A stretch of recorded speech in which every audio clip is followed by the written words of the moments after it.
The O'Reillys were no ordinary family. They thrived on the thrill of new experiences and the joy of discovering uncharted territories. Jake, the patriarch, stood out in any crowd. Towering over most, his broad shoulders were a testament to his days as a college athlete. Age had peppered his thick mane of hair with strands of silver, but it did little to dampen his youthful spirit. That spirit was evident in his deep, hearty laughter and the twinkle in his eyes, which seemed to always be planning the next big family escapade. By his side, Clara, with her delicate frame, was a stark contrast to her husband. Yet, what she lacked in stature, she more than made up for with her vivacious personality. Her cascading auburn hair shimmered in the sunlight, and her emerald eyes sparkled with mischief and curiosity. They were the kind of eyes that always seemed to be in on a secret. The O'Reilly brood included their two children who were as different as night and day, but shared an unmistakable bond. Luke, on the brink of adolescence at 14, was rapidly catching up to his father's height. His tousled, raven-black hair often hung over his eyes, giving him a rebellious appearance. Emma, 2 years his junior, was the spitting image of her mother with a cascade of fiery red hair and a smattering of freckles across her nose and cheeks. Her energy was endless, and she wore her heart on her sleeve. With summer's golden hues on the horizon, Jake, ever the planner, presented his idea of a deep dive into the heart of Wraithwood Forest for a camping expedition. He painted a picture of nights under the stars, of stories shared around a campfire, and the thrill of being in the midst of nature. It's more than just a trip, he emphasized. It's about making memories as a family. Clara, though adventurous, was a touch more cautious. Whispered tales of the forest's mysterious aura had reached her ears over the years. Stories of apparitions and inexplicable phenomena were common folklore in their town. But looking into the eager eyes of her husband and children, her reservations began to wane. Jake's optimism and excitement were, as always, hard to resist. As dawn's first light painted the horizon, the O'Reillys were already on the move. The crisp morning air was filled with anticipation, and the scent of pine and damp earth was invigorating. With every step they took into the Wraithwood forest, the familiar hum of the outside world, a distant car horn, the far-off murmur of a city, faded into obscurity. They were venturing into nature's embrace, and with each passing hour, the trappings of their daily lives seemed to dissolve. Above them, the forest's towering trees intertwined, their leaves creating a tapestry of green that filtered the sun's rays. These patches of sunlight danced upon the forest floor, illuminating the intricate patterns of fallen leaves and ferns. The usually boisterous bird song was strangely subdued here, and while the occasional call of a distant bird echoed, it was the whispering wind, carrying secrets of the ancient woods, that dominated the soundscape. As shadows lengthened, indicating the sun's descent, the family stumbled upon a perfect clearing, a haven amidst the dense foliage.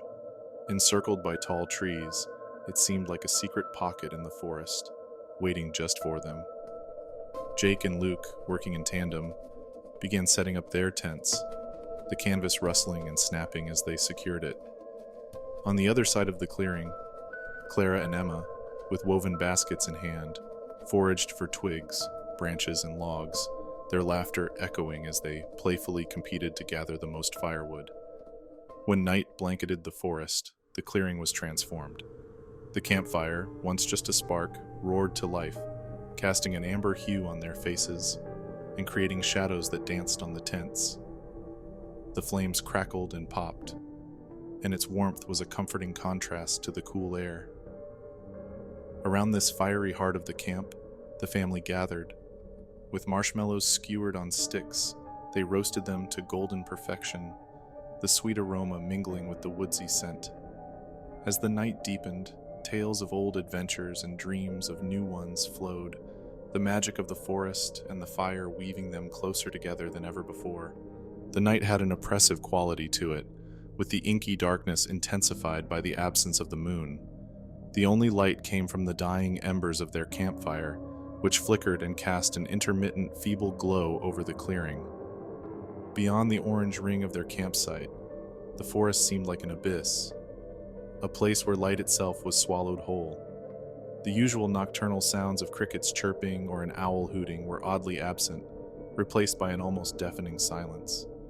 As they huddled around the campfire, Emma's voice, hesitant at first, began to recount whispered legends of the Wraithwood. Her tales spoke of spectral creatures, neither fully animal nor ghost, that wandered the forest on moonless nights. Her stories painted pictures of shadows that moved with a purpose, of silhouettes that seemed almost human, but were distorted by an otherworldly aura. Clara shot Jake a look, her eyes reflecting the flickering fire, filled with a mix of skepticism and concern. Luke, with the confident bravado that often accompanies youth, chuckled and dismissed his sister's tales, attributing them to overactive imaginations and local myth-making. "It's just stories to keep kids from wandering the woods at night," he declared, winking at Emma. Yet, as they retreated to the safety of their tents and the comforting embrace of their sleeping bags, the atmosphere changed. The stillness of the forest was pierced by whispers, soft yet chilling. They swirled through the trees like a mournful wind, coming from nowhere and everywhere simultaneously. The words were indistinct, a lament in a language unknown, but they carried with them a weight of profound sadness and longing. Clara clutched Jake's arm, her fingers gripping tightly. Her eyes, wide and searching, met his. "Jake," she whispered, her voice quivering, "do you hear that?" Jake, ever the rock of the family, tried to mask his own rising unease. "It's probably just the wind, or maybe distant animals. The forest plays tricks on the ears at night," he said, attempting to sound more convinced than he felt. But as the night wore on, and the whispers persisted, even Jake's rational explanations seemed to hold less and less water. The O'Reillys, huddled in their tents, would face a night where legends seemed to come eerily to life. The dawn broke with a brilliant display of oranges and pinks, casting the Wraithwood in a soft, enchanting glow. The eerie events of the previous night seemed like fragments of a fading nightmare in the face of such serene beauty. Birds sang their morning hymns, and a gentle breeze rustled the leaves, restoring a sense of normalcy to the forest. Yet as the O'Reillys ventured deeper into the woods, evidence of the previous night's mysteries began to unfold. Trees, old and gnarled with age, bore strange symbols on their trunks. These were not mere scratches, but appeared to be deliberately etched, forming concentric circles filled with patterns and designs that seemed to dance and shift as one stared at them. Each symbol was a maze of interlocking lines and shapes unlike anything they had ever seen. Clara ran her fingers over one such marking, a shiver running down her spine. The cold, almost electric feel of the etching heightened her sense of apprehension. She exchanged worried glances with Jake, her eyes conveying a silent plea to perhaps reconsider their stay. Jake, however, with his steadfast belief in logic and reason, tried to find a mundane explanation. "Probably just some campers trying their hand at forest art," he remarked with a light chuckle, though it lacked his usual confident flair. The day continued, and the children, eager to shake off the haunting memories of the night, found solace near a babbling stream. The water, clear and cold, provided a refreshing respite. As Luke challenged Emma to a stone-skipping contest, their laughter echoed, a delightful sound in the vast expanse of the forest. But the mirth was short-lived. Emma, while retrieving a stone, caught a glimpse of something out of place, a figure, barely distinguishable from the trees, standing at the forest's edge. It was as if the shadows themselves had taken form, and at its core were two luminescent eyes staring intently at them. The eyes, devoid of warmth, seemed to pierce through the very fabric of the day, sending a bone-chilling fear through her. Without a second thought, Emma grabbed Luke's arm, and the two bolted back to the campsite, their footsteps frenzied against the forest floor. Their breathless recounting of the shadowy figure sent ripples of unease through the family. The line between legends and reality seemed to blur, wrapping the O'Reillys in a shroud of growing apprehension. Jake's determination to ensure a memorable family trip was unwavering. "Let's take a hike," he proposed, with a hint of forced cheerfulness, trying to brush off the recent unsettling events. "Wraithwood is known for its beautiful vistas. We might even find a waterfall." The idea seemed a welcome distraction, and the family, albeit hesitantly, agreed. The forest, with its towering trees and dappled sunlight, initially seemed inviting. The air was filled with the fragrance of pine and the distant sound of a river flowing. The O'Reillys followed a well-trodden path, their footsteps in rhythm with nature's symphony. Birds flitted about, their songs providing a melodic backdrop to the family's conversation. However, the deeper they ventured, the more the forest seemed to come alive in an uncanny manner. Trees that once stood as silent sentinels appeared to twist and turn, their branches reaching out like gnarled fingers. The path they were on, which had been clear just moments ago, became overgrown with thorny brambles and tangled vines, as if the forest sought to trap them within its depths. Luke, looking around with growing unease, remarked, "Doesn't this place feel different, like it's changing?" Emma nodded in agreement, her fiery hair standing out starkly against the increasingly shadowy surroundings.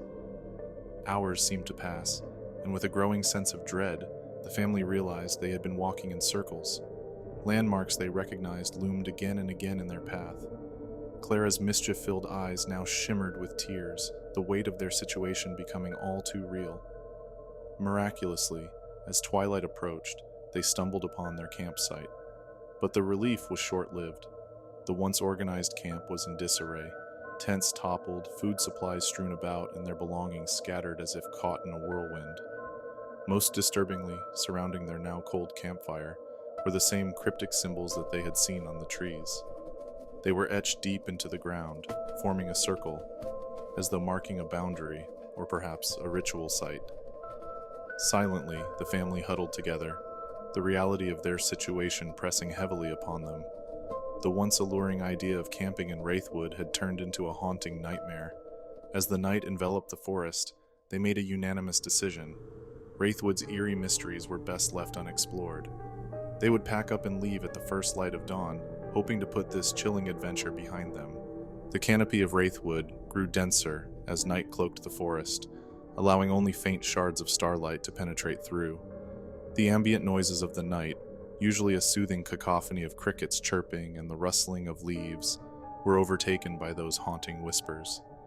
The murmurs now carried an eerie clarity, like a chorus of voices trapped in a timeless void. The O'Reillys huddled close, their campfire casting tall, flickering shadows that danced upon the trees. The whispers seemed to curl around them, taking on a sinister resonance. Each voice carried its own tone, its own emotion. Jake, ever the protector, heard veiled threats, chilling warnings of dangers lurking just beyond their sight. Clara, with her empathetic heart, discerned sorrowful pleas, voices that seemed to beckon for help, or perhaps understanding. Luke's ears were filled with ominous promises of things yet to come, while young Emma heard lullabies, their melodies beautiful yet filled with melancholy. As the hours ticked by, a heavy fog began to roll in, making the surroundings even more otherworldly. The ground was bathed in a pale, ghostly hue, and the trees appeared as dark, looming figures watching their every move. Just as the family was trying to convince themselves that these were mere tricks of the mind, a blood-curdling scream pierced the night. It came from Luke's tent. Jake and Clara, adrenaline pumping, rushed towards the source, fearing the worst. They unzipped the tent flap to find Luke, pale as the fog outside, his gaze fixed on the tent's entrance. The usually sturdy fabric of the tent bore deep, deliberate claw marks. They were fresh, the material still fraying at the edges. Each gash looked as though some creature had tried to reach in, its claws tearing through with an alarming ease. Emma clutched Clara's side, her freckled face drained of color. "What could have done this?" she whispered, her voice trembling with fear. Jake, trying to maintain a brave front, pulled his family close. "We need to stay together," he murmured, his voice betraying a hint of the terror he felt. As the fog thickened and the whispers grew louder, the O'Reillys realized they weren't alone in the vastness of Wraithwood. Whatever resided there, be it ancient spirits or sinister creatures, was acutely aware of their presence, and it was closing in.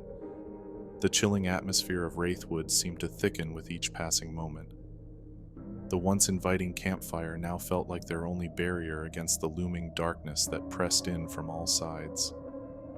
The tall trees that surrounded their campsite seemed to lean inwards, their branches silhouetted against the moonless sky, looking like skeletal fingers reaching out to them. Clara, always curious and imaginative, had a flash of remembrance about the local legends she had heard. Wraithwood wasn't just named for its eeriness, but for the tales of trapped souls said to roam its depths. The stories told of spirits, lost and wandering, a result of some ancient tragedy. These spirits were said to be caught in an eternal limbo, yearning for a connection, a way to bridge the gap between their world and the living. Some versions of the tales even spoke of these spirits seeking to reclaim life, looking for unsuspecting souls to trade places with. As the night wore on, the ambient whispers grew more distinct.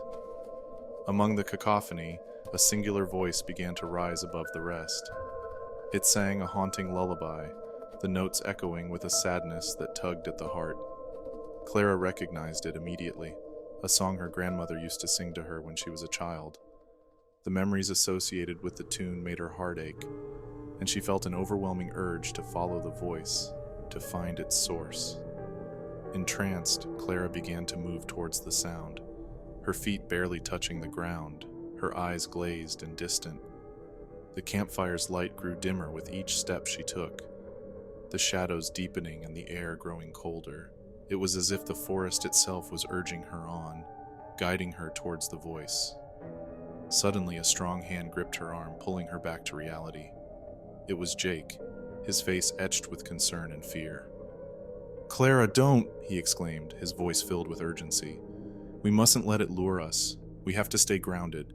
Remember who we are and protect each other." His words served as a stark reminder of the peril they were in. The O'Reillys drew closer, their unity and determination to overcome the eerie forces of Wraithwood burning stronger than ever. They would face the mysteries of the night together, drawing strength from their unbreakable bond.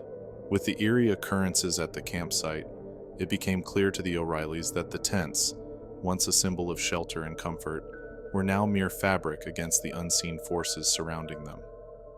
Jake, taking charge and drawing from a deep reservoir of courage, decided that staying put was no longer an option. They had to navigate their way out of Wraithwood's grip and back to the familiarity and safety of their world. Clara, still shaken by the haunting lullaby's pull, nodded in agreement, clutching her children close. The kids, brave as they were, had fear etched on their faces, but they too understood that their best chance lay in moving forward.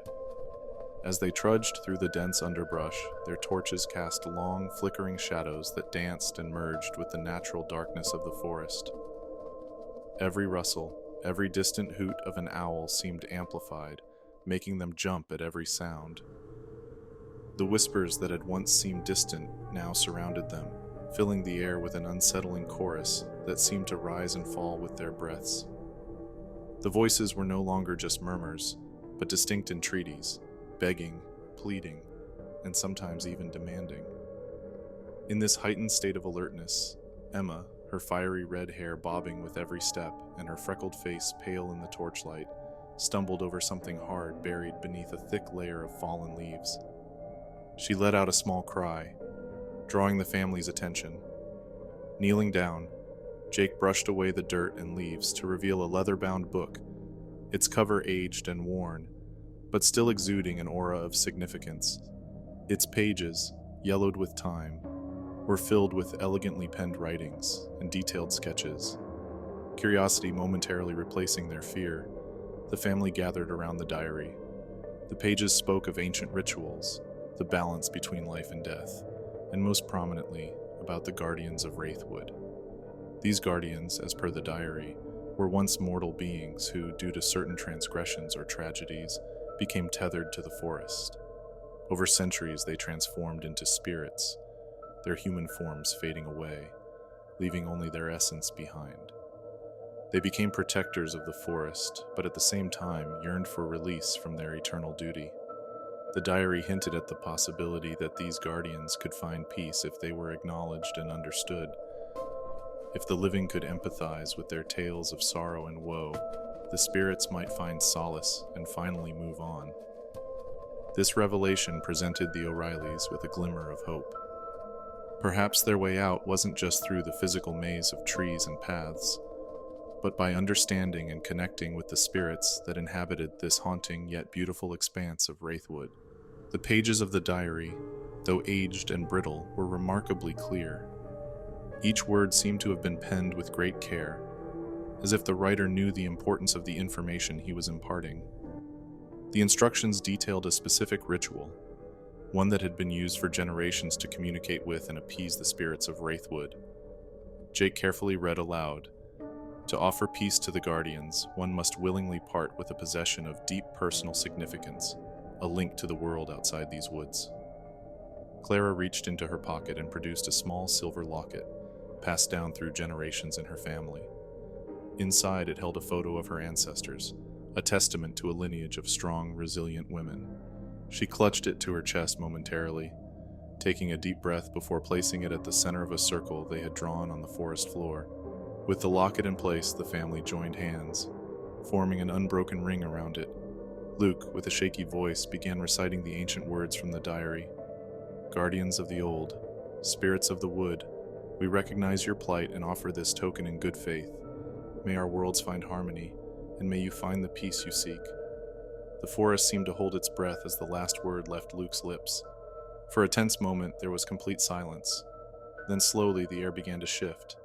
The previously stifling, oppressive atmosphere that weighed them down began to lift. The heavy fog that had rolled in earlier began to thin out, revealing a clearer path. The whispers, which had been an eerie, omnipresent backdrop to their ordeal, began to fade. In their place, the natural sounds of the forest resumed, the distant hoot of an owl, the chirping of crickets, and the gentle rustling of leaves. It felt as if the entire forest let out a collective sigh of relief. Emma, her green eyes wide with wonder, whispered, "It worked." Clara, tears of relief in her eyes, nodded, clutching both her children close. Jake, his protective demeanor softening, looked up at the canopy, murmuring words of gratitude. As the O'Reillys made their way out of the forest, they felt a newfound connection to Wraithwood. It was no longer just a place of haunting tales and eerie occurrences, but a realm where the living and the spectral could find understanding and ultimately peace. The sun's first rays painted the sky with hues of gold and lavender as the O'Reillys emerged from the shadowy depths of Wraithwood. The cool morning air, fragrant with the scent of dew-kissed foliage, felt rejuvenating after the night's harrowing ordeal. Each step they took away from the forest's boundary felt like a weight being lifted off their shoulders. Clara, holding Emma and Luke close, looked back at the forest one last time, her emerald eyes reflecting a mixture of gratitude and trepidation. Jake, his beard now matted and his broad shoulders slouched from exhaustion, draped a protective arm around his family. They walked in silence, processing the events of the previous night, each lost in their thoughts. The drive back home was a quiet one. The dense forest eventually gave way to open fields and small towns. The children, exhaustion finally catching up to them, dozed off in the back seat, their faces serene. Clara and Jake exchanged glances every so often, the bond between them strengthened by the shared experience. Years turned into decades, and the O'Reillys, now older and grayer, would often gather around the fireplace during family gatherings, recounting their tale to wide-eyed grandchildren and intrigued neighbors. Each retelling, though filled with eerie details and spine-chilling moments, was also infused with a profound sense of respect and reverence for the forest and its guardians. The Wraithwood became a part of family lore. Despite its haunting beauty, its tall trees, and the myriad of legends that adorned its name, the O'Reillys never ventured back. They had learned an invaluable lesson about respecting the boundaries between the known and the unknown.